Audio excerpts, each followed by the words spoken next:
Aircraft and Flight: The Complete and Unbiased Brief History. An audiovisual presentation by Hector Bello. Material from public domain sources, primarily wikipedia.org. Recorded June 2016.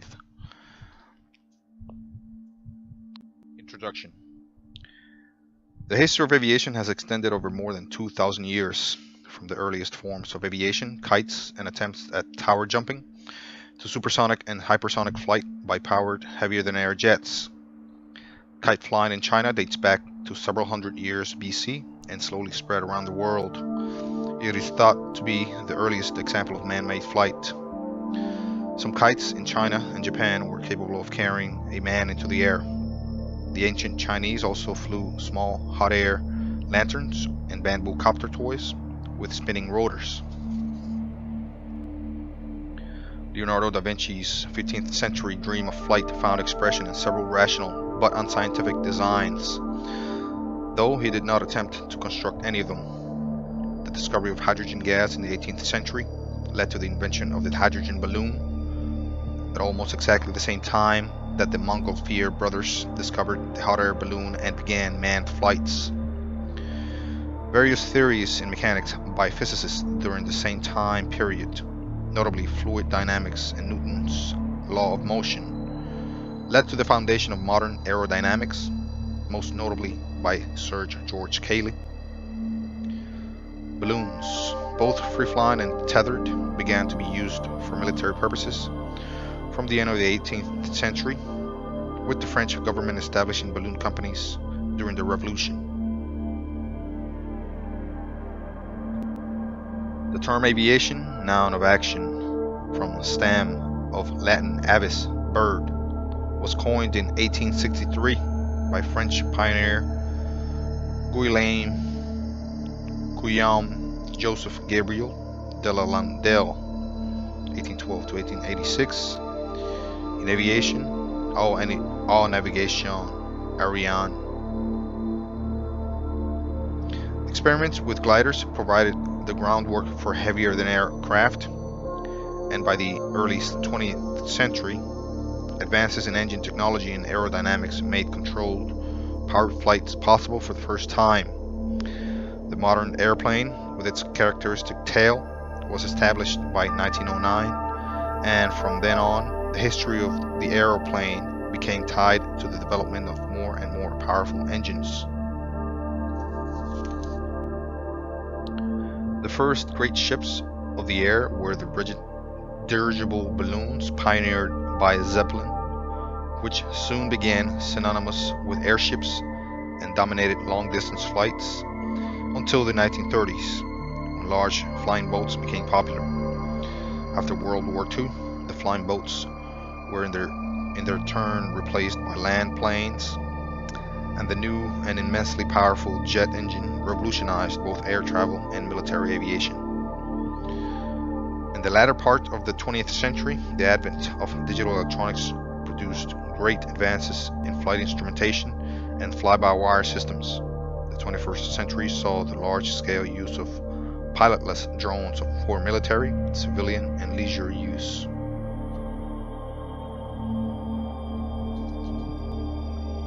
Primitive beginnings.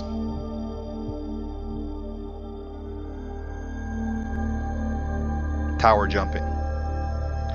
Daedalus working on Icarus wings. The origin of mankind's desire to fly is lost in the distant past. From the earliest legends, there have been stories of men strapping bird-like wings, stiffened cloaks, or other devices to themselves and attempting to fly, typically by jumping off a tower. The Greek legend of Daedalus and Icarus is one of the earliest known. Others originated from India, China, and the European Dark Ages. During this early period, the issues of lift, stability, and control were not understood, and most attempts ended in serious injury or death. In medieval Europe, the earliest recorded tower jump dates from 852 AD, when our man Foreman made a jump in Cordoba, Spain, reportedly covering his body with vulture feathers and attaching 2 wings to his arms. Elmer of Malmesbury soon followed, and many others have continued to do so over the centuries. As late as 1811, Albrecht Berblinger constructed an ornithopter and jumped into the Danube at Ulm. Kites. The kite may have been the first form of man-made aircraft.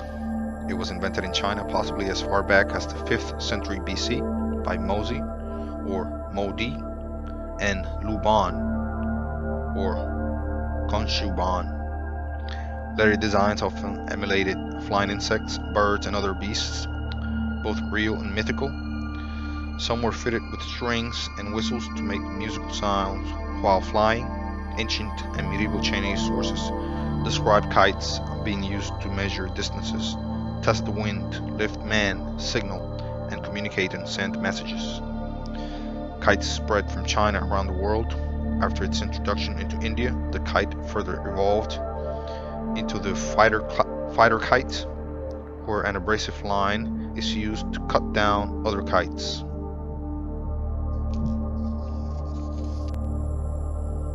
Man-carrying kites are believed to have been used extensively in ancient China for both civil and military purposes, and sometimes enforced as a punishment. An early recorded flight was that of the prisoner Yuan Hangtu, a Chinese prince, in the 6th century AD. Stories of man-carrying kites also occur in Japan, following the introduction of the kite from China around the 7th century AD.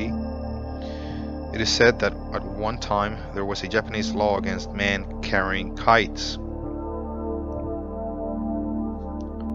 Rotor wings. The use of a rotor for vertical flight has existed since 400 BC in the form of the bamboo copter, an ancient Chinese toy. The similar Molinet Ayunux rotor on a nut appeared in Europe in the 14th century AD. Hot air balloons. A sky lantern. From ancient Chinese times, they have understood that hot air rises and have applied the principle to a type of small hot air balloon called a sky lantern. A sky lantern consists of a paper balloon under or just inside which a small lamp is placed. Sky lanterns are traditionally launched for pleasure and during festivals. According to Joseph Needham, such lanterns were known in China from the 3rd century BC. Their military use is attributed to General Zhuge Liang, 180 to 234 AD. The horrific title, Kong Ming, who is said to have used them to scare the enemy troops. There is evidence that the Chinese also solved the problem of aerial navigation using balloons hundreds of years before the 18th century. Renaissance, one of Leonardo's sketches. Eventually, some investigators began to discover and define some of the basics of rational aircraft design. Most notable of these was Leonardo da Vinci, although his work remained unknown until 1797, and so had no influence on developments over the next 300 years. While his designs were at least rational, they were not based on any particular good science. Leonardo studied bird flight, analyzing it and anticipating many principles of aerodynamics. He did at least understand that an object offers as much resistance to the air as the air does to the object. Newton would not publish the third law of motion until 1687. From the last years of the 15th century on, he wrote about and sketched many designs for flying machines and mechanisms, including ornithopters, fixed-wing gliders, rotorcraft, and parachutes. His early designs were man-powered types, including ornithopters and rotorcraft. However, he came to realize the impracticality of this and later turned to controlled gliding flights, also sketching some designs powered by a spring. Lighter than air. Beginnings of modern theory. In 1670, Francesco Lana de Terzi published a work that suggested lighter-than-air flight would be possible by using copper foil spheres that, containing a vacuum, would be lighter than the displaced air to lift an airship. While theoretically sound, his design was not feasible. The pressure of the surrounding air would crush the spheres. The idea of using vacuum to produce lift is now known as vacuum airship, but remains unfeasible with any current materials.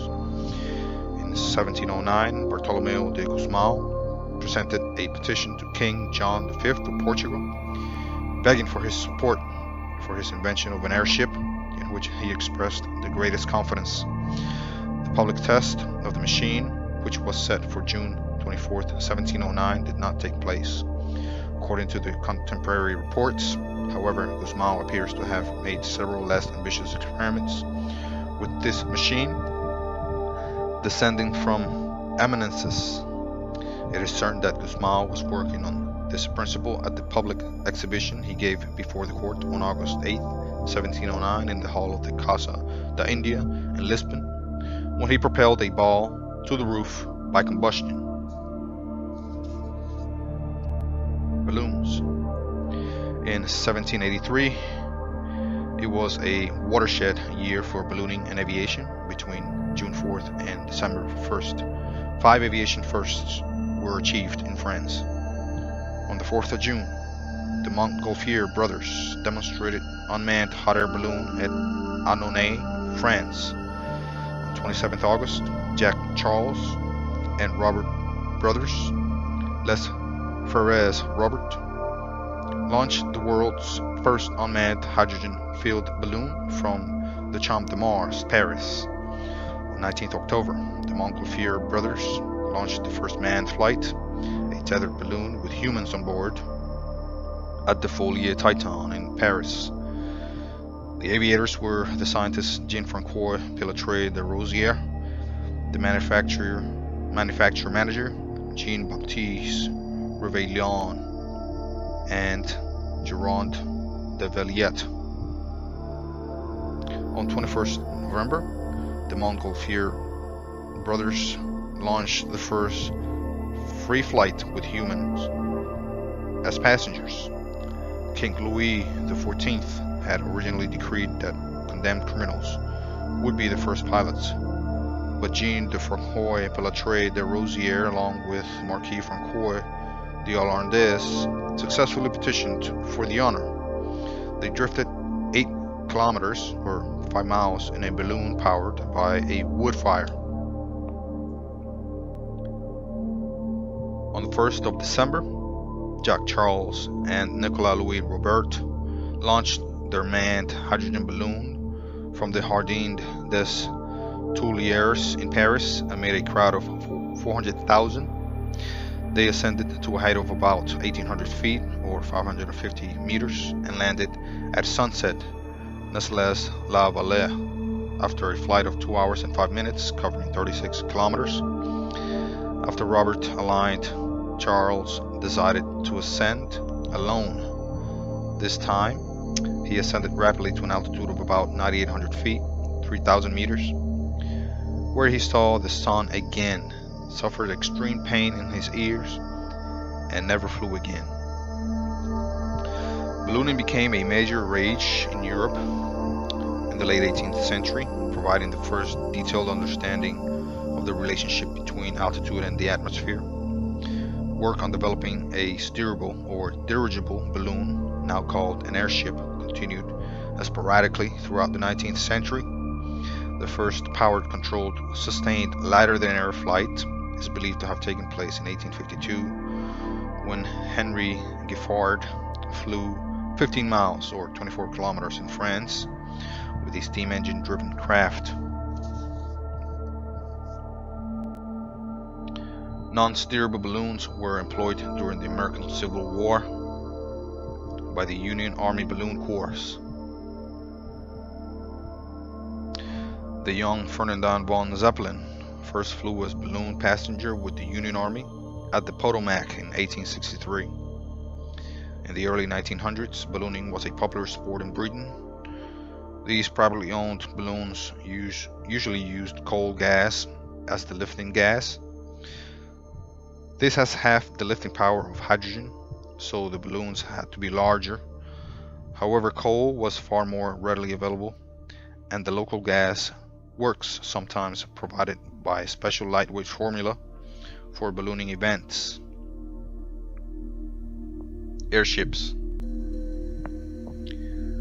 Santos Dumont No. 6, rounding the Eiffel Tower in the process of winning the Duche de la Morte Prize, October 1901.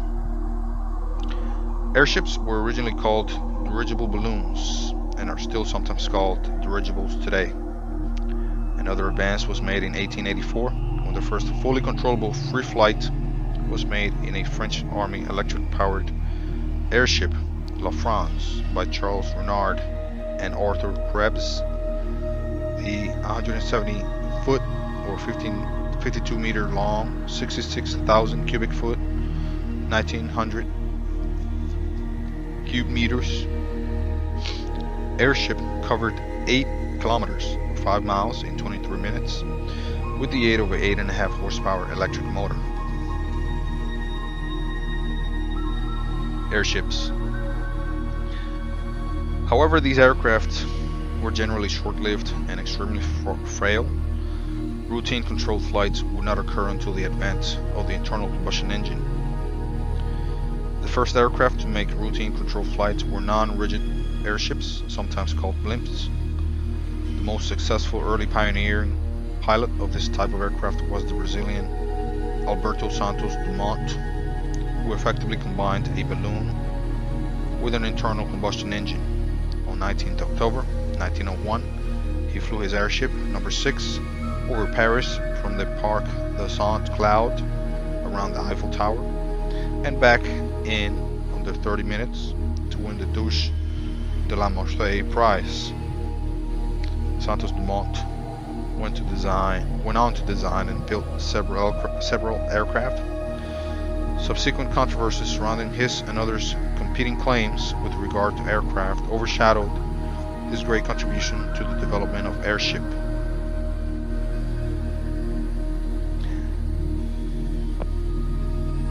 At the same time that non-rigid airships were starting to have some success, the first successful rigid airships were also being developed. These would be far more capable than fixed-wing aircraft in terms of pure cargo carrying capacity for decades.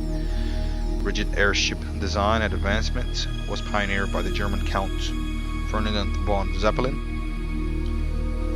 Construction of the first Zeppelin airship began in 1899 in a floating assembly hall on Lake Constance in the Bay of Moselle, Friedrichshafen. This was intended to ease the starting procedure, as the hull could easily be aligned with the wind. The prototype airship LZ-1, LZ for Blue Schiff Zeppelin, had a length of 128 meters or 420 feet, was driven by two 10.6 kilowatt or 14.2 horsepower Daimler engines and balanced by moving a weight between its two nacelles.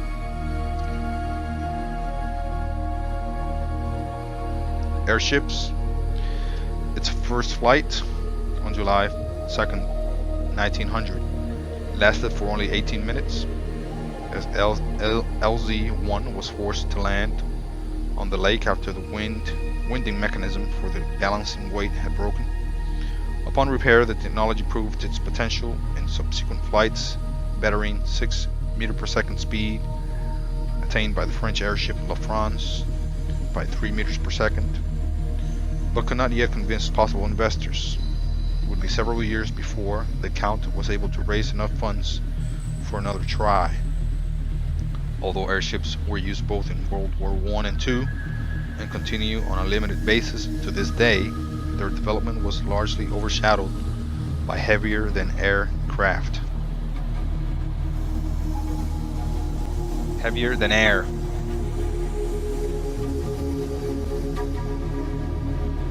The 17th and 18th centuries. Italian inventor Tito Livio Buratini, invited by the Polish king Ladislaw IV to his court in Warsaw, built a model aircraft with 4 fixed glider wings in 1647.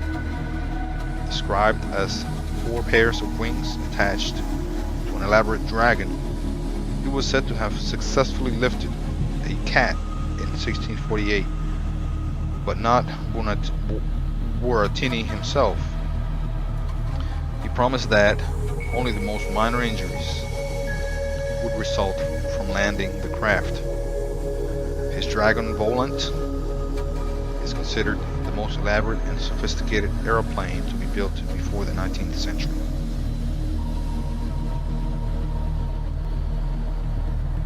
Sketch of a machine for flying in the air. The first published paper on aviation was Sketch of a Machine for Flying in the Air by Emanuel Swedenborg, published in 1716. This flying machine consisted of a light frame covered with strong canvas and provided with 2 large oars or wings moving on a horizontal axis arranged so that the upstroke met with no resistance while the downstroke provided lifting power.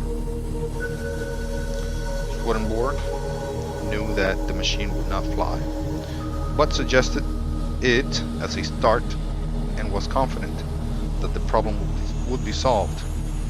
He wrote, "It seems easier to talk of such a machine than to put it into actuality, but it requires greater force and less weight than exists in a human body.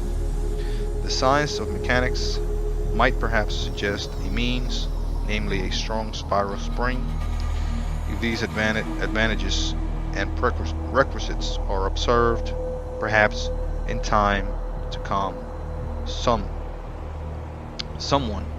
might know how better to utilize our sketch and cause some addition to be made, so as to accomplish that which we can only suggest.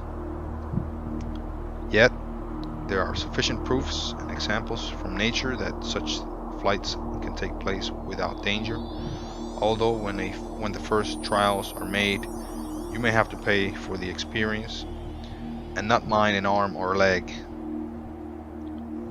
Swedenborg would prove prescient in his observation that a method of powering an aircraft was one of the critical problems to overcome. The 19th century. Throughout the 19th century, tower jumping was replaced by the equally fatal but equally popular balloon jumping as a way to demonstrate the continued uselessness of manpower and flapping wings. Meanwhile, the scientific study of heavier-than-air flight began in earnest. Sir George Cayley and the first modern aircraft. Sir George Cayley was the first father of the aeroplane in 1846. During the last years of the previous century, he had begun the first rigorous study of the physics of flight and would later design the first modern heavier-than-air craft. Among his many achievements, his most important contributions to aeronautics include clarifying our ideas and laying down the principles of heavier-than-air flight, reaching a scientific understanding of the principles of bird flight, conducting scientific aerodynamic experiments demonstrating drag and streamlining movement of the center of pressure and the increase in lift from curving the wing surface, defining the modern airplane configuration comprising a fixed wing, fuselage and tail assembly, demonstration of manned gliding flight, Setting out the principles of power-to-weight ratio in sustaining flight, Cayley's first innovation was to study the basics science of lift and adopting the whirling arm test rig for use in aircraft research and using simple aerodynamic models on the arm rather than attempting to fly a model of a complete design. In 1799, he set down the concept of the modern airplane as a fixed wing flying machine with separate systems for lift, propulsion, and control. In 1804, Cayley constructed a model glider, which was the first modern heavier-than-air flying machine, having the layout of a conventional modern aircraft, with an inclined wing towards the front and adjustable tail at the back with both tailplane and fin. A movable weight allowed adjustment of the model's center of gravity. The convertible parachute design of 1852. In 1809, goaded by the farcical antics of his contemporaries, he began a publication of a landmark three-part treatise titled On Aerial Navigation, 1809 to 1810. In it, he wrote the first scientific statement of the problem. The whole problem is confined within these limits, viz., to make a surface support a given weight by the application of power to the resistance of air. He identified the four vectors forces that influenced an aircraft: thrust, lift, drag, and weight, and distinguished stability and control in his designs. He also identified and described the importance of the cambered aerofoil, dihedral, diagonal bracing, and drag reduction, and contributed to the understanding and design of ornithopters and parachutes. In 1848, he had progressed far enough to construct a glider in the form of a triplane large and safe enough to carry a child. A local boy was chosen, but his name is not known. He went on to publish in 1852 the design for a full-size manned glider or convertible parachute to be launched from a balloon, and then to construct a version capable of launching from the top of a hill, which carried the first adult aviator across Brompton Dale in 1853.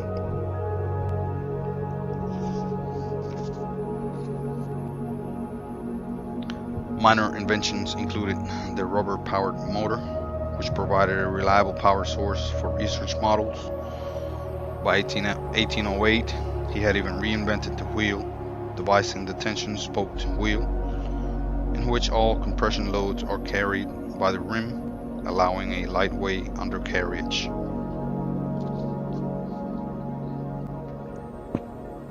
The age of steam. Drawing directly from Cayley's work, Henson's 1842 design for an aerial steam carriage broke new ground. Although only a design, it was the first in history for a propeller-driven fixed-wing aircraft. In 1866, the founding of the Aeronautical Society of Great Britain, and 2 years later, the world's first aeronautical exhibition was held at the Crystal Palace, London, where John Stringfellow was awarded £100 prize for the steam engine with the best power-to-weight ratio. Francis Herbert Wenham presented the first paper to the newly formed Aeronautical Society, later the Royal Aeronautical Society, on aerial locomotion. He advanced Cayley's work on cambered wings, making important findings.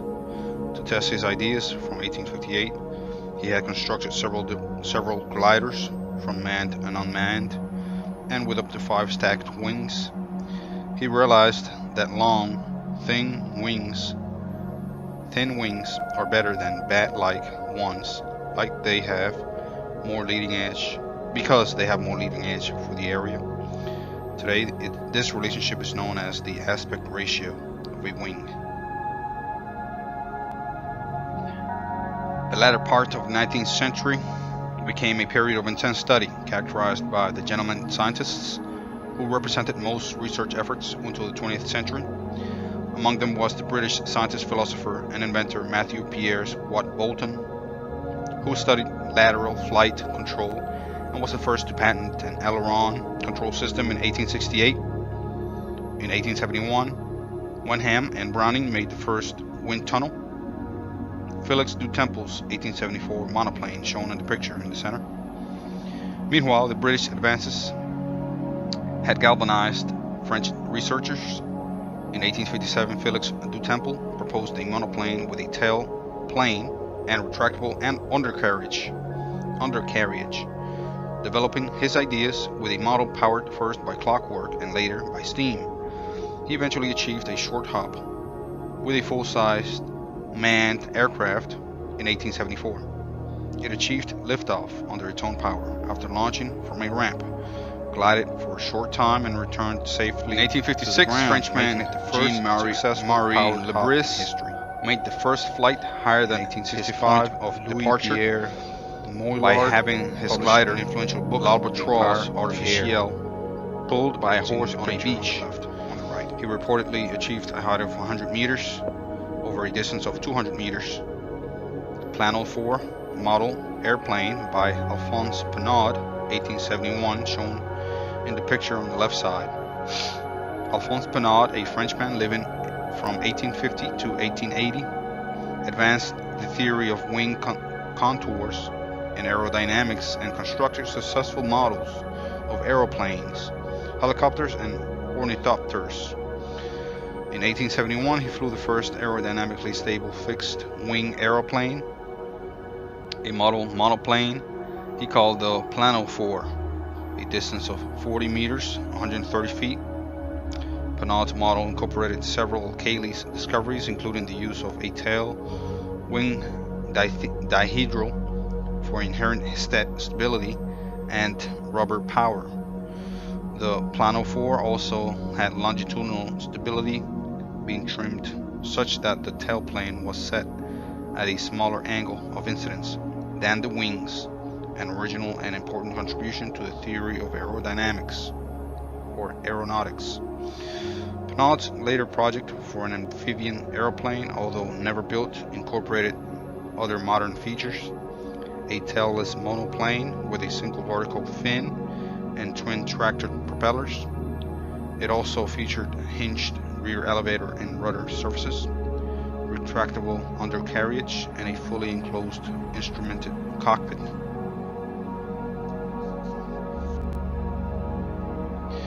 Equally authoritative as a theorist was Pénaud's fellow countryman, Victor Totin. In 1879, he flew a model which, like Pénaud's project, was a monoplane with twin tractor propellers, but also had a separate horizontal tail. It was powered by compressed air, flown tethered to a pole. This was the first model to take off under its own power. In 1884, Alexander Goupil published his work, La locomotion aérienne, aerial locomotion, although the flying machine he later constructed failed to fly. Clement Audeur, Avion 3. In 1897, a photograph shown on the right side of the screen. In 1890, the French engineer Clement Audeur completed the first of 3 steam-driven flying machines, the AO. On October 9, 1890, Audeur made an uncontrolled hop of around 50 meters, or 165 feet. This was the first manned airplane to take off under its own power. His Avion 3 in 1897, notable only for having twin steam engines, failed to fly. Audeur would later claim his success and was not debunked until 1910, when the French Army published its report on his attempt.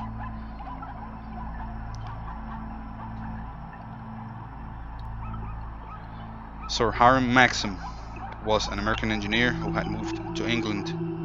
He built his own whirling arm rig and wind tunnel and constructed a large machine with a wingspan of about 105 feet, 32 meters, a length of 145 feet, 44 meters. fore and aft, horizontal surfaces, and a crew of 3. Twin propellers were powered by 2 lightweight compound steam engines, each delivering 180 horsepower or 130 kilowatt. Overall weight was 8,000 pounds, 3,600 kilograms. It was intended as a test rig to investigate aerodynamic lift. Lacking flight controls, it ran on rails with a second set of rails above the wheels to restrain it. Completed in 1894, on its 3rd run, it broke from the rail, became airborne for several hundred feet at 2 to 3 feet altitude, and was badly damaged upon falling back to the ground. It was subsequently repaired, but Maxim abandoned his experiments shortly afterwards.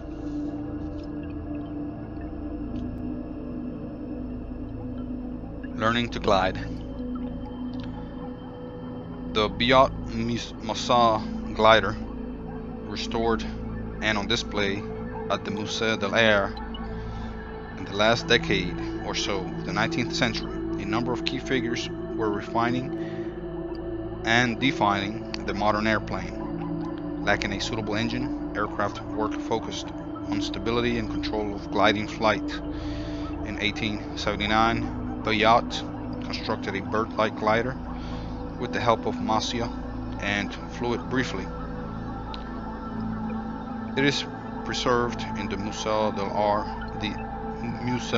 de l'Air, France, and is claimed to be the earliest man-carrying flying machine still in existence. The Englishman Horatio Phillips made key contributions to aerodynamics. He conducted extensive wind tunnel research on aerofoil sections, providing the principles of aerodynamic lift foreseen by Cayley and Wenham. His findings underpin all modern aerofoil design.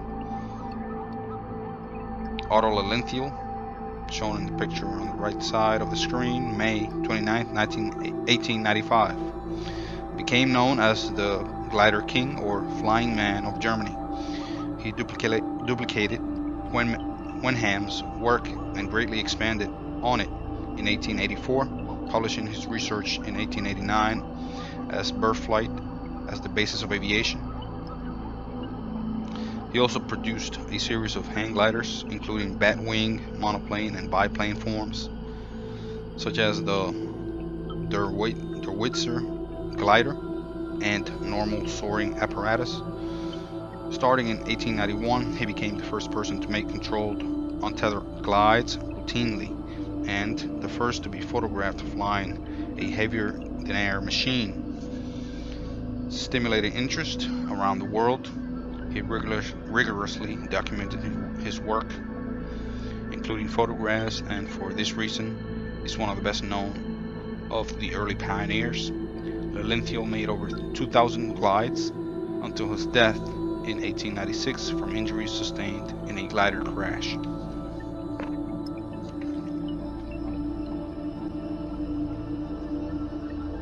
Picking up where Lilienthal left off, Octavia Newt took up aircraft design as an early retirement. He funded the development of several gliders. In the summer of 1896, his team flew several of their designs, eventually deciding that the best was a biplane design. Like Lilienthal, he documented and photographed his work. In Britain, Percy Pilcher, who had worked for Maxim, built and successfully flew several gliders during the mid to late 1890s. The invention of the box kites during this period by the Australian Lawrence Hargrave would lead to the development of the practical biplane. In 1894, Hargrave linked 4 of his kites together, added a sling seat, and flew 16 feet or 4.9 meters. Later pioneers of manned kite flying included Samuel Franklin Cody in England and Captain Jeannie Sacconi in France.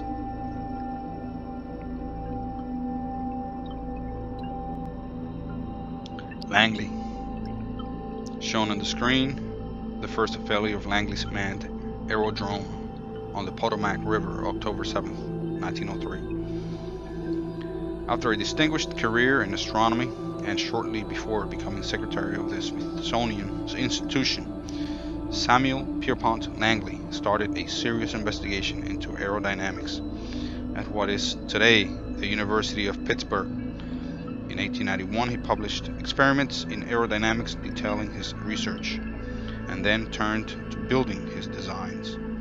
He hoped to achieve automatic aerodynamic stability, so he gave little consideration to in-flight control.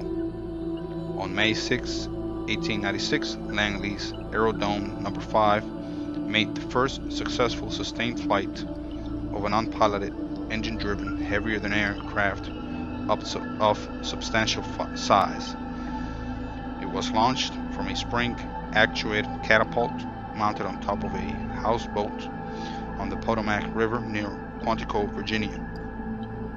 2 flights were made that afternoon, one of 1,005 meters, 3,297 feet, and a second of 700 meters, 2,300 feet, at a speed of approximately 25 miles per hour or 40 kilometers an hour. On both occasions, the Aerodrome No. 5 landed in the water as planned, because in order to save the weights, it was not equipped with landing gear. On November 28, 1896, another successful flight was made with the Aerodrome No. 6.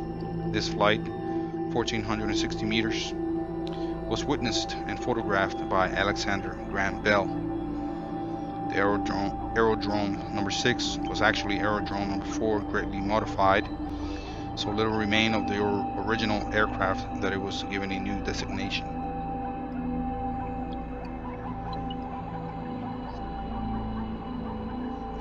With the successes of the Aerodrome No. 5 and No. 6, Langley started looking for funding to build a full-scale man-carrying version of his design, spurred by the Spanish-American War.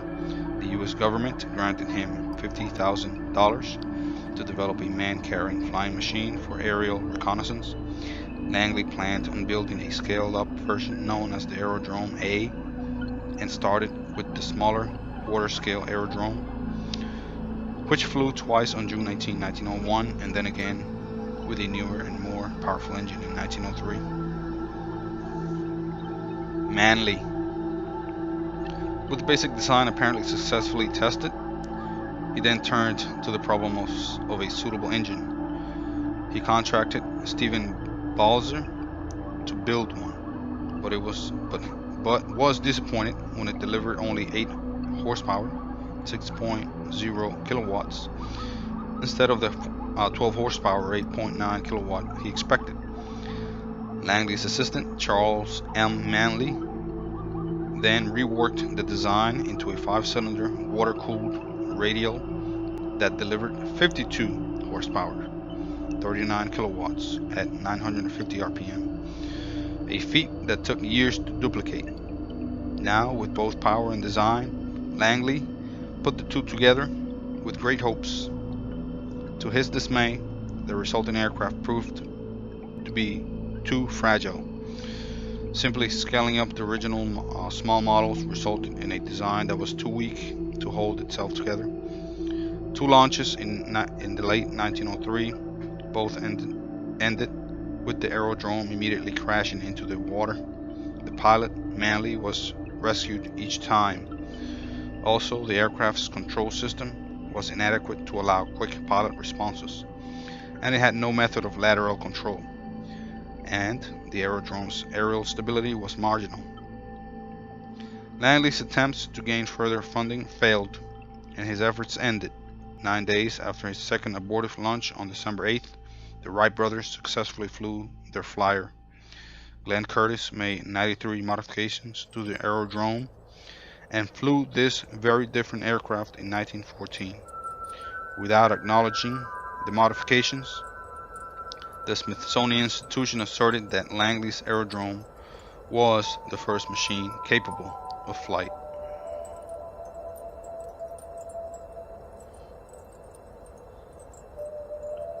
Whitehead.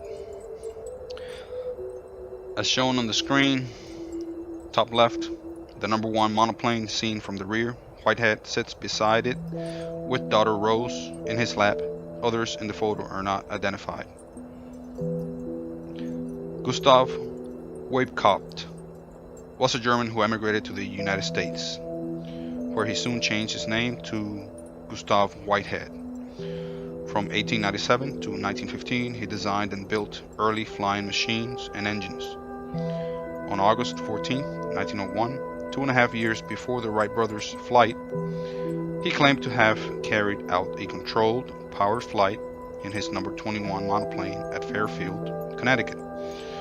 The flight was reported in the Bridgeport Sunday Herald local newspaper. About 30 years later, several people, questioned by a researcher, claimed to have seen that or other Whitehead flights. In March 2013, the Jane's All of the World's Aircraft, an authoritative source for contemporary aviation, published an editorial which accepted Whitehead's flight as the first manned, powered, controlled flight of a heavier-than aircraft. The Smithsonian Institution, custodians of the original Wright Flyer from the Wright brothers, and many aviation historians continue to maintain that Whitehead did not fly as suggested. Shown on the lower right is an alleged photo of the actual flying machines, the flying machine in action. In other words, it is a alleged original photo of the actual machine flying Whitehead's number 21 monoplane.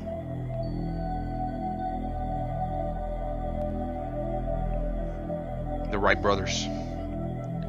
Using a methodological approach and concentrating on the controllability of the aircraft, the brothers built and tested a series of kite and glider designs from 1900 to 1902 before attempting to build a powered design. The gliders worked, but not as the Wrights had expected based on the experiments and writings of their 19th century predecessors. The first glider, launched in 1900, was only about half the lift they anticipated. Their second glider, built the following year, performed even more poorly. Rather than giving up, the Wrights constructed their own wind tunnel and created a number of sophisticated devices to measure lift and drag on the 200 wing designs they tested. As a result, the Wrights corrected earlier mistakes in calculations regarding drag and lift. Their testing and calculating produced a third glider with a higher aspect ratio and true 3-axis control. They flew it successfully hundreds of times in 1902, and it performed far better than the previous models by using a rigorous system of experimentation involving wind tunnel testing of airfoils and flight testing of full-size prototypes. The Wrights not only built a working aircraft, the Wright Flyer, but also helped advance the science of aeronautical engineering.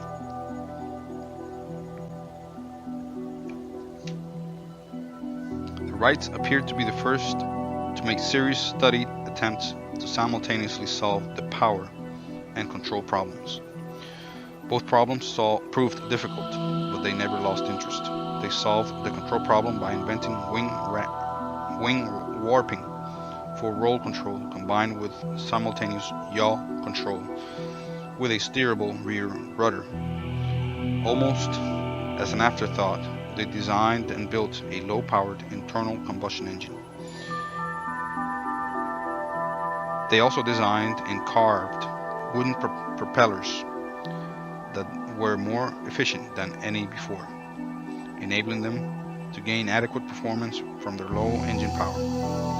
Although wing warping as a means of lateral control was used only briefly during the early history of aviation, the principle of combining lateral control in combination with a rudder was a key advance in aircraft control. While many aviation pioneers appeared to leave safety largely to chance, the Wright's design was greatly influenced by the need to teach themselves to fly without unreasonable risk to life or limb by surviving crashes. This emphasis, as well as low engine power, was the reason for low flying speed and for taking off in a headwind. Performance, rather than safety, was the reason for the rear-heavy design, because the canard could not be highly loaded. Anhedral wings were less affected by crosswinds and were consistent with the low yaw stability. According to the Smithsonian Institution and Fédération Aéronautique Internationale (FAI), the Wrights made the first sustained, controlled, powered, heavier-than-air manned flight at Kill Devil Hills, North Carolina, 4 miles, 8 kilometers south of Kitty Hawk, North Carolina, on December 17, 1903. The first flight by Orville Wright, 120 feet, 37 meters, in 12 seconds was recorded in a famous photograph. In the fourth flight of the same day, Wilbur Wright flew 852 feet, 260 meters, in 59 seconds. In 59 seconds. The flights were witnessed by 3 coastal life-saving crewmen, a local businessman, and a boy from the village, making these the first public flights and the first well-documented ones. Orville described the final flights of the day. The first few hundred feet were up and down as before, but by the time the 300 feet had been covered, the machine was under much better control. The course for the next 400 or 500 feet had but little undulation. However, when out about 800 feet, the machine began pitching again, and in one of its darts downward struck the ground. The distance over the ground was measured to be 852 feet, 260 meters. The time of the flight was 59 seconds. The frame supporting the front rudder was badly broken, but the main part of the machine was not injured at all. We estimated that the machine could be put in condition for flight again in about a day or two. They flew only about 10 feet above the ground as a safety precaution, so they had little room to maneuver, and all 4 flights in the gusty winds ended in a bumpy and unintended landing.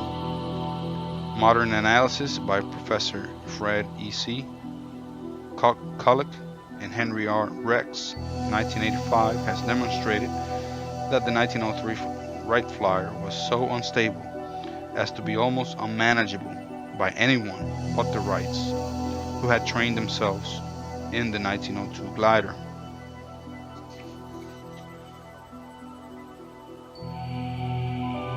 The Wrights continued flying at Huffman Prairie near Dayton, Ohio, 1904 to 1905. In May 1904, they introduced the Flyer 2, a heavier and improved version of the original Flyer. On June 23, 1905, they first flew a third machine, the Flyer 3. After a severe crash on 14 July 1905, they rebuilt the Flyer 3 and made important design changes. They almost doubled the size of the elevator and rudder and moved them about twice the distance from the wings. They added 2 fixed vertical vanes, called blinkers, between the elevators and gave the wings a very slight dihedral. They connected the rudder from the wing warping control, and in all future aircraft, placed it on a separate control handle. When flights resumed, the results were immediate. The serious pitch instability that hampered Flyers 1 and 2 was significantly reduced, so repeated minor crashes were eliminated. Flights with the redesigned Flyer 3 started lasting over 10 minutes, then 20, then 30. The Flyer 3 became the first practical aircraft, though without wheels and needing a launching device, flying consistently under full control and bringing its pilot back to the starting point safely and landing without damage. On 5th October 1905, Wilbur flew 24 miles, 39 kilometers in 39 minutes, 23 seconds. According to the April 1907 issue of the Scientific American magazine, the Wright brothers seemed to have the most advanced knowledge of heavier-than-air navigation at the time. However, the same magazine issue also claimed that no public flight had been made in the United States before its April 1907 issue. Hence, they devised a Scientific American aeronautic trophy in order to encourage the development of a heavier-than-air flying machine.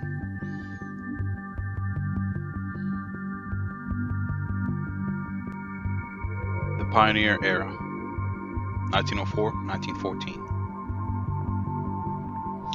This period saw the development of practical airplanes and airships and their early application alongside balloons and kites for private, sport, and military use.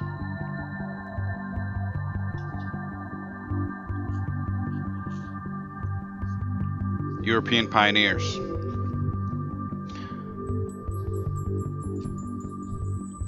Although full details of the Wright brothers' system of flight control had been published in Il Aerophile in January 1906, the importance of this advantage was not recognized, and European experimenters generally concentrated on attempting to produce inherently stable machines.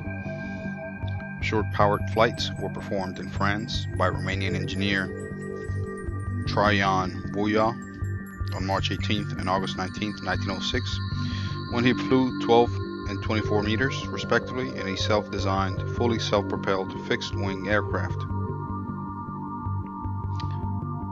that possessed a fully wheeled undercarriage.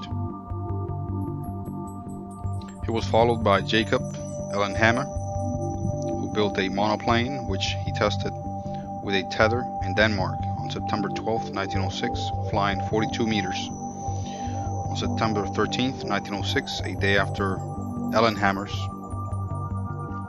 tethered flight and 3 years after the Wright brothers' flight, the Brazilian Alberto Santos Dumont made a public flight in Paris with the 14 bis, also known as the OCL de proie, French for bird of prey.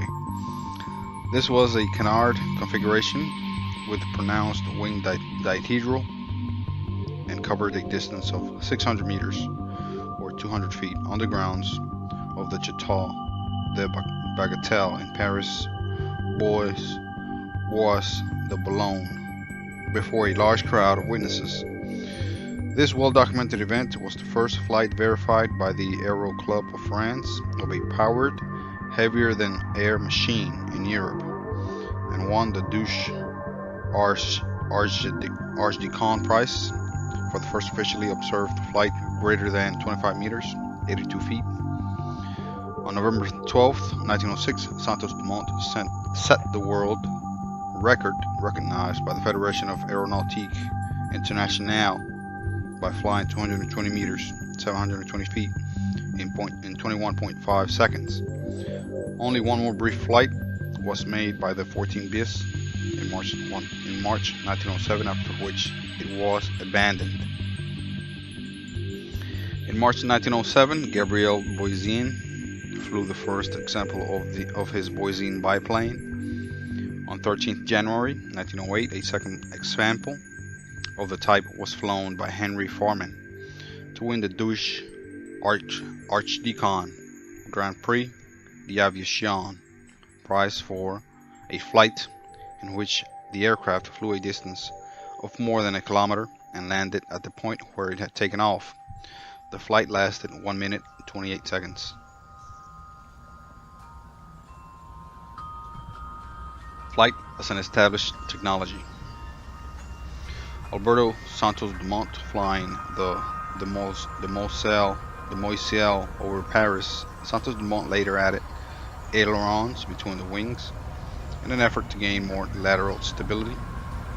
His final design, first flown in 1907, was the series of the Moiselle monoplanes, numbers 19 through 22. The Moiselle number 19 could be constructed only in 15 days and became the world's first series production aircraft. The Demoiselle achieved 120 kilometers per hour. The fuselage consisted of 3 specially reinforced bamboo booms. The pilot sat a seat between the main wheels of a conventional landing gear, whose pair of wire-spoked main wheels were located at the lower front of the airframe, with a tail skid halfway back beneath the rear fuselage structure. The Demoiselle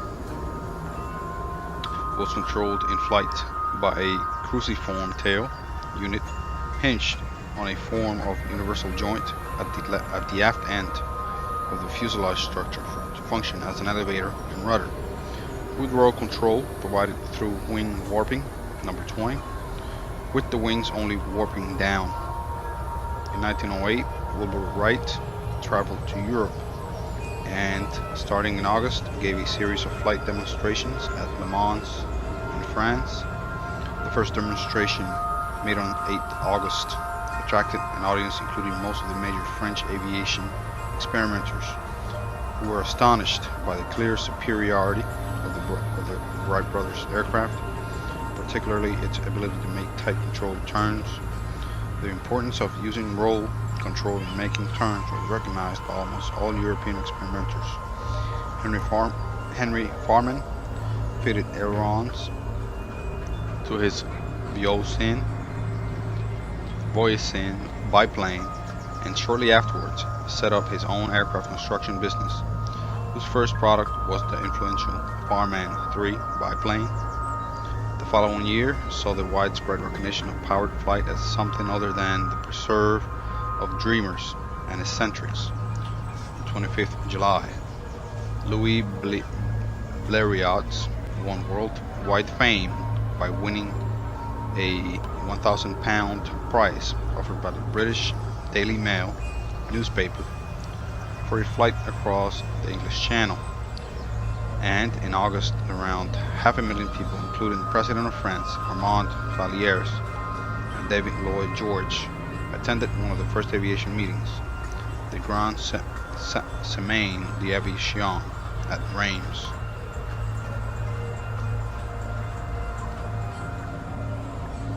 Rotorcraft. In 1877, Enrico Forlanini developed an unmanned helicopter powered by a steam engine. It rose a height of 13 meters, where it remained for some 20 seconds, after a vertical takeoff from a park in Milan. Paul Cornune's helicopter, built in 1907, was the first manned flying machine to have risen from the ground using rotating wings instead of fixed wings. The first time a manned helicopter is known to have risen off the ground was on a tethered flight in 1907 by the Breguet Richer gyroplane. Later the same year, the Cornu helicopter, also French, made the first rotor-winged free flight at Lucenox, France. However, these were not practical designs. Military use. Almost as soon as they were invented, airplanes were used for military purposes. The first country to use them for military purposes was Italy, whose aircraft made reconnaissance, bombing, and artillery correction flights in Libya during the Italian-Turkish War, September 1911 to October 1912. The first mission, a reconnaissance, occurred on 23rd October 1911. The first bombing mission was flown in 1 November 1911. Then Bulgaria followed this example. Its airplanes attacked and reconnoitered the Ottoman positions during the First Balkan War, 1912-1913. The first war-to-sea major use of airplanes in offensive, defensive, and reconnaissance capabilities was World War I. The Allies and Central Powers both used airplanes and airships extensively.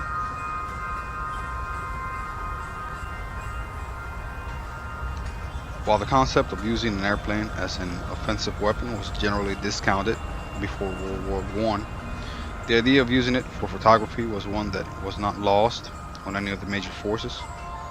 All of the major forces in Europe had light aircraft, typically derived from pre-war sporting designs, attached to their reconnaissance departments. Radio telephones were also being explored on airplanes, notably the SR-68, as seen in the picture, as communication between pilots and ground commander crew grew more and more important. The World War I, 1914-1918. Combat schemes. It was not long before aircraft were shooting at each other, but the lack of any sort of steady point for the gun was a problem. The French solved this problem when, in late 1914, Roland Garros attached a fixed machine gun to the front of his plane. But while Adolphe Pigot would become known as the first ace, getting credit for 5 victories before also becoming the first ace to die in action, it was German Luftwaffe Lieutenant Kurt Windkins, who in July 1st, 1915 scored the very first aerial victory by a purpose-built fighter plane with a synchronized machine gun. Aviators were styled as modern-day knights doing individual combat with their enemies. Several pilots became famous for their air-to-air combat.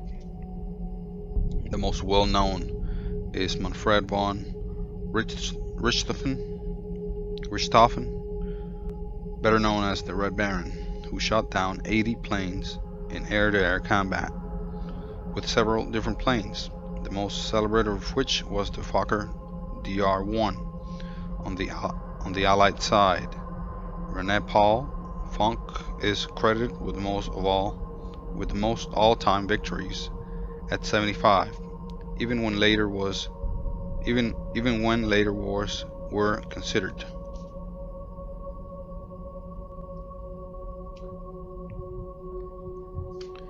France, Britain, Germany, Italy were the leading manufacturers of fighter planes that saw action during the war, with German aviation technologist Hugo Junkers showing the way to the future of much of the 20th century aviation through the pioneering of practical all-metal aircraft in the late 1915s. Between the World Wars, 1918-1939.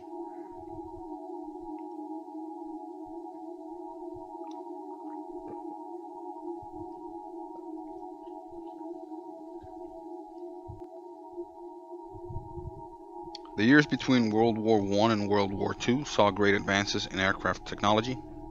Airplanes evolved from low-powered biplanes made from wood and fabric to sleek, high-powered monoplanes made of aluminum, based primarily on the founding work of Hugo Junkers. During the World War I period, and its adoption by American designer William Bushell Stouts and Soviet designer Andrei Tupolev. The age of the great rigid airships came and went. The first successful rotorcraft appeared in the form of the Autogyro, invented by Spanish engineer Juan de la Cierva and first flown in 1919. In this design, the rotor is not powered but is spun like a windmill by its passage through the air. A separate power plant is used to propel the aircraft forward.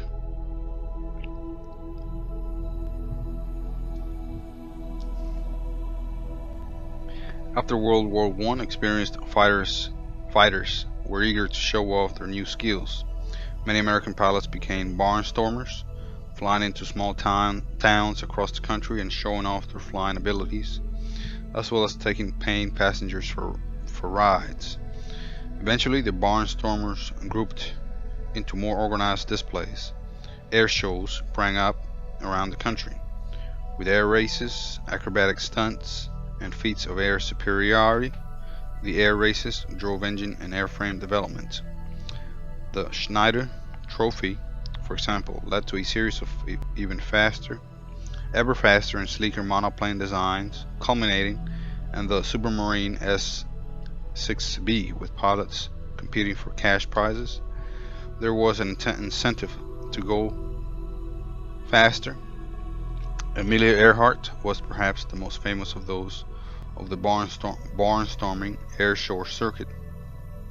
She was also the first female pilot to achieve records such as crossing of the Atlantic and Pacific Oceans.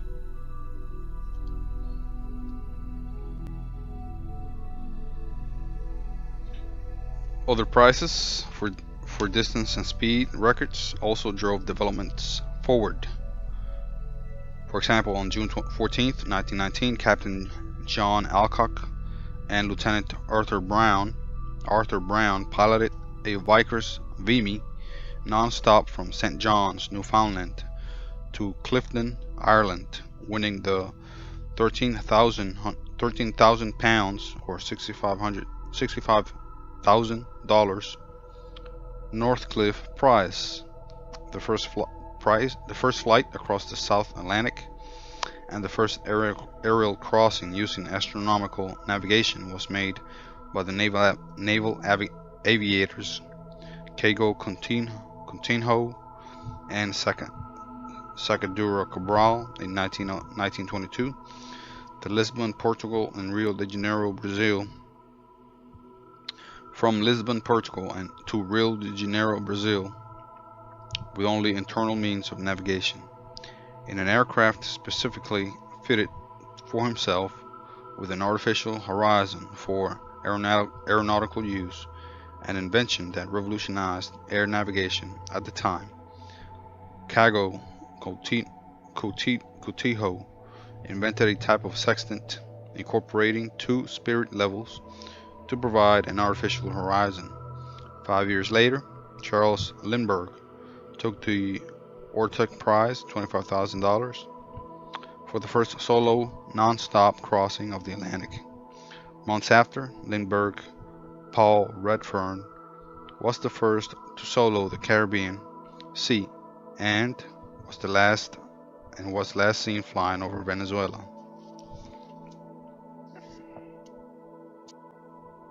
Australian Sir Charles Kingsford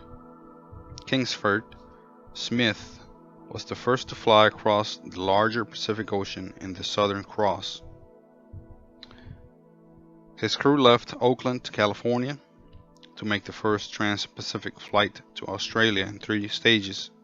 The first, from Oakland to Hawaii, was 2,400 miles, took 27 hours and 25 minutes, and was uneventful. They then flew to Suva, Fiji, 3,100 miles away, taking 34 hours 30 minutes. This was the toughest part of the journey, as they flew through a massive lightning storm near the equator. They then flew on to Brisbane in 20 hours, where they landed on 9th June 1928 after approximately 7,400 miles total flight. On arrival, Kingsford Smith was met by a huge crowd of 25,000 at Eagle Farm Airport in his hometown of Brisbane. Accompanying him were Australian aviator Charles Ulm as the relief pilot, and the Americans James Warner and Captain Harry Lyon, who were the radio operator, navigator, and engineer. A week after they landed, Kingsford Smith and Ulm recorded a disc for Columbia, talking about their trip. With Ulm, Kingsford Smith later continued his journey, being the first in 1929 to circumnavigate the world, crossing the equator twice.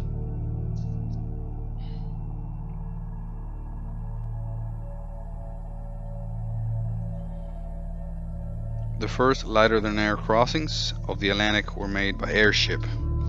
in July 1919 by His Majesty's Airship R-34 and crew when they flew from East Lithuanian Scotland to Long Island, New York, and then back to Polham, England. By 1929, airship technology had advanced to the point that the first round-the-world flight was completed by the Graf Zeppelin in September and in October. In the same aircraft inaugurated the first commercial transatlantic service. However, the age of the rigid airship ended following the destruction by fire of the Zeppelin LZ-129 Hindenburg just before landing at Lakehurst, New Jersey on May 6, 1937, killing 35 of the 97 people aboard. Previous spectacular airship accidents, from the Wingfoot Express disaster in 1919 to the loss of the R-101 in 1930, the Akron 1933, and the Macon 1935 had already cast doubt on airship safety. But with the disasters of the U.S. Navy's rigids showing the importance of solely using helium as the lifting medium, following the destruction of the Hindenburg, the remaining airship making international flights, the Graf Zeppelin, was retired in June 1937.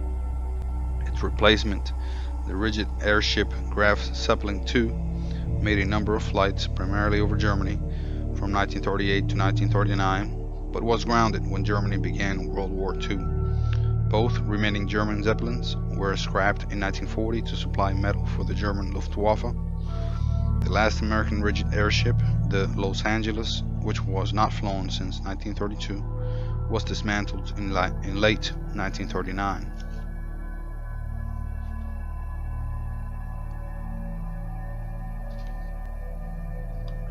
Meanwhile, in Germany, which was restricted by the Treaty of Versailles in its development of powered aircraft, instead developed gliding as a sport, especially at the Wasser Cup during the 1920s.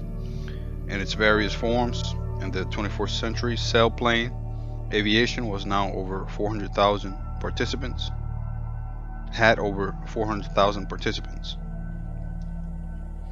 In 1929, Jimmy Doolittle developed instrument flight.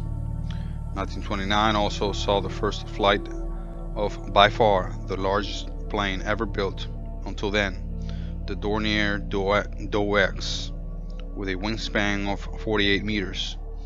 On its 70th flight on October 21st, there were 169 people on board, a record that was not broken for 20 years.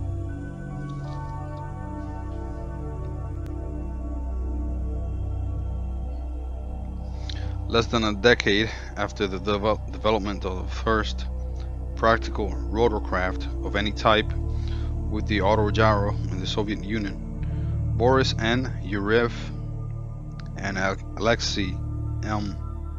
Sheremokin, two aeronautical engineers working at the Centralny Aerodromyanchensky Institute,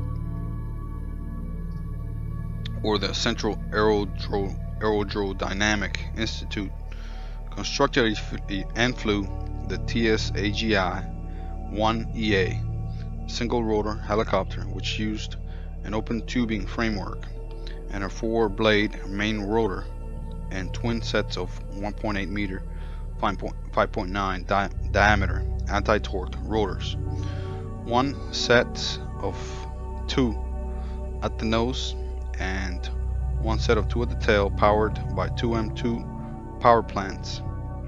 Uprated copies of the Genome monosopop rotary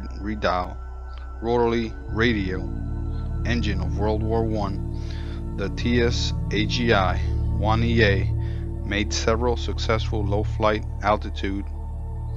altitude flights. By 14 August 1932, Sheremokin managed to get the 1EA up to an unofficial altitude of 605 meters, close to 1,985 feet, with what is likely to be the first successful single-lift rotor helicopter design ever tested and flown.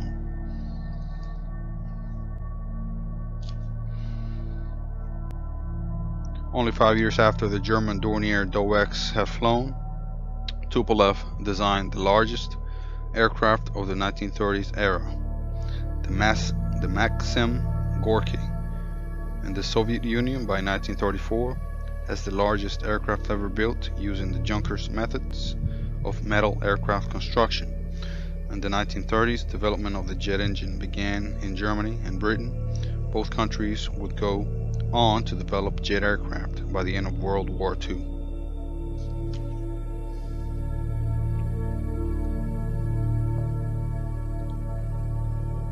World War II, 1939-1945.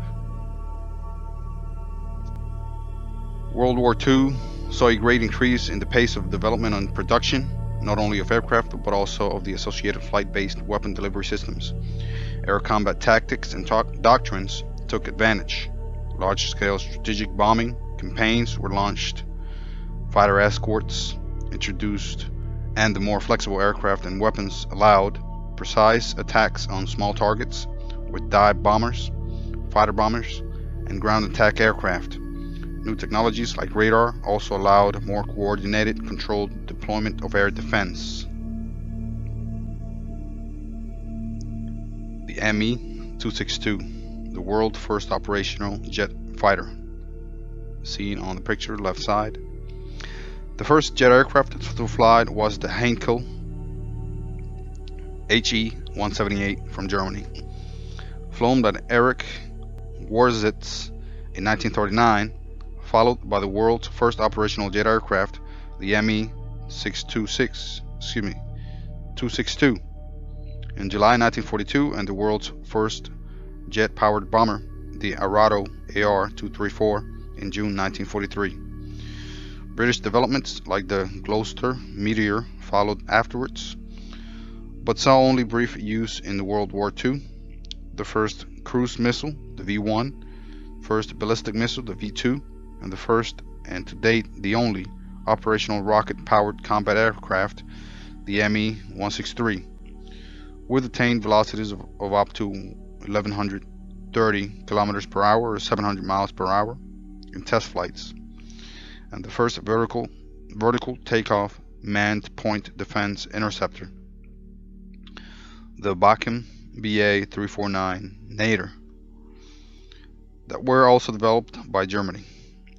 However, jet and rocket aircraft had only limited impact due to their late introduction, fuel shortages, the lack of experienced pilots, and the declining war industry of Germany. Not only airplanes but also helicopters saw rapid development in the Second World War, with the introduction of the Fokker Agilis FA-223, the Flettner Fi-282 Syncropter in 1941 in Germany, and the Sikorsky R-4 in 1942 in the USA.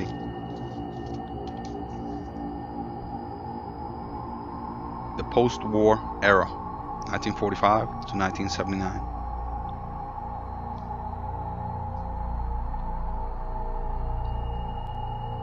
After World War II, commercial aviation grew rapidly, using mostly ex-military aircraft to transport people and cargo.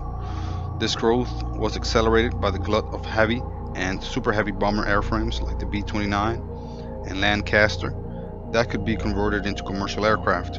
The DC-3 also made for easier and longer commercial flights.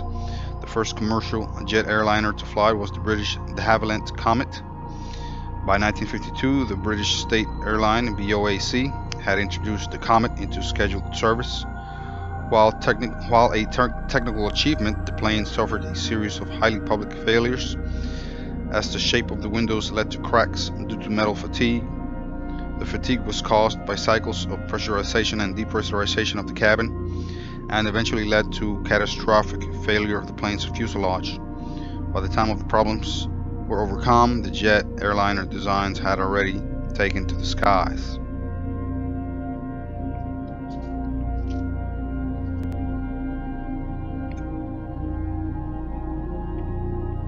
The USSR's Aeroflot became the first airline in the world to operate sustained regular jet services on September 15, 1956, with the Tupolev Tu-104, the Boeing 707 and the DC-8, which established new levels of comfort, safety and passenger expectations, ushered in the age of mass commercial air travel, dubbed the Jet Age.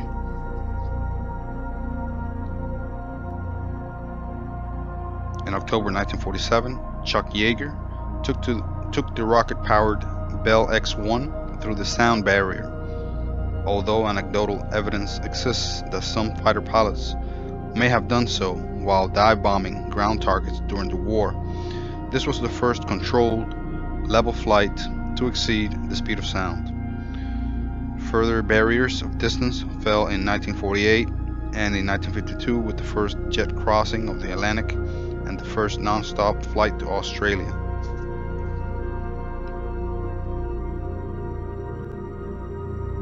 In 1945, invention of the nuclear bombs briefly increased the strategic importance of the military aircraft in the Cold War between East and West. Even a moderate fleet of long-range bombers could deliver a deadly blow to the enemy, so great efforts were made to develop countermeasures. At first, the supersonic interceptor aircraft were produced in considerable numbers. By 1955, most development efforts shifted to guided surface-to-air missiles. However, the approach diametrically changed when a new type of nuclear-carrying platform appeared that could not be stopped with any feasible way: the intercontinental ballistic missile. The possibility of these was demonstrated in 1957 with the launch of Sputnik 1 by the Soviet Union. This action started the space race between the nations. In 1961, the sky was no longer the limit for manned flight, as Yuri Gagarin orbited once around the planet in 108 minutes, and then used the descent module of Vostok 1 to safely re-enter the atmosphere and reduce speed from Mach 25 using friction and converting the kinetic energy to the velocity into heat. The United States responded by launching Alan Shepard into space on a suborbital flight in a Mercury space capsule. With the launch of the Alouette in 1963, Canada became the third country to send a satellite in space. The space race between the United States and the Soviet Union would ultimately lead to the landing of man on the moon in 1969. In 1967, the X-15 set the airspeed record for an aircraft at 4,534 miles per hour. That's 7,297 kilometers per hour, or Mach 6.1. Aside from vehicles designed to fly in outer space, this record was renewed by the X-43 in the 21st century.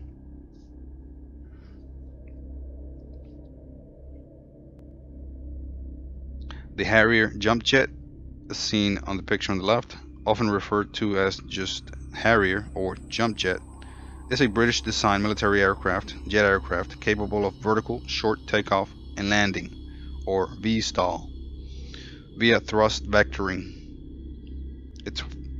It first flew in 1969, the same year that Neil Armstrong and Buzz Aldrin set foot on the moon, and Boeing unveiled the Boeing 747 at the Aerospatiale BAC Concorde, and the Aerospatiale BAC Concorde supersonic passenger airliner had made its maiden flight. The Boeing 747 was the largest commercial passenger aircraft ever to fly, and still carries millions of passengers each year, though it has been superseded by the Airbus 380. It has been superseded by the Airbus 380, which is capable of carrying up to 853 passengers. In 1975, Aeroflot started regular service of the Tu-144, the first supersonic passenger plane. In 1976, British Airways and Air France began supersonic service across the Atlantic with the Concorde. A few years earlier, the SR-71 Blackbird has set the record for crossing the Atlantic in under 2 hours, and the Concorde followed its footsteps.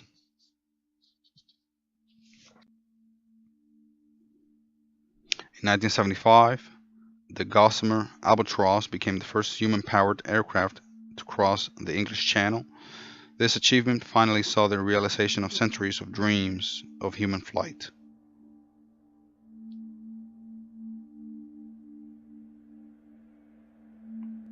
The digital age, 1980 to the present.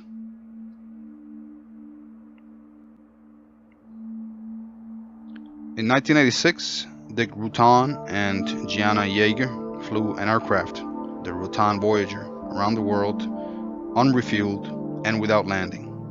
In 1999, Bertrand Piccard became the first person to circle the Earth in a balloon. Digital fly-by-wire systems allow an aircraft to be designed with relaxed static stability, initially used to increase the maneuverability of military aircraft such as the General Dynamics F-16 Fighting Falcon. This is now being used to reduce drag on commercial airliners.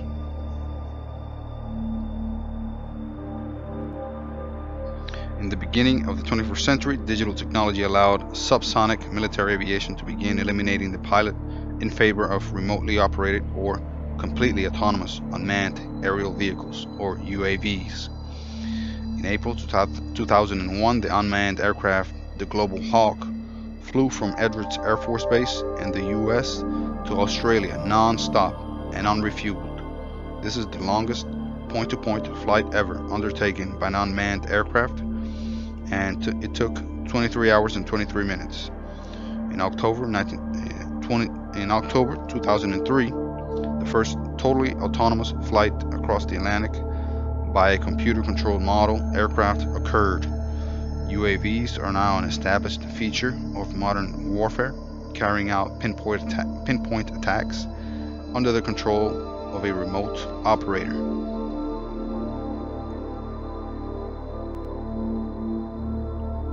The digital age, 1980 to the present.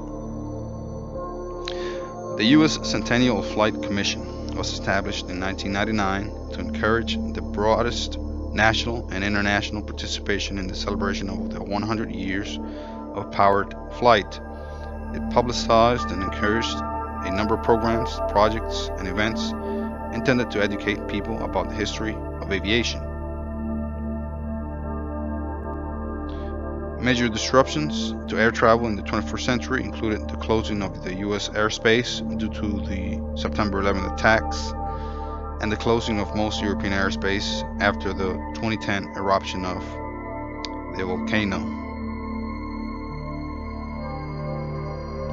In 2015, Andrea Borschberg flew a record distance of 4,481 miles, 77,212 kilometers, from Nagoya, Japan to Honolulu, Hawaii, in a solar-powered plane called Solar Impulse 2.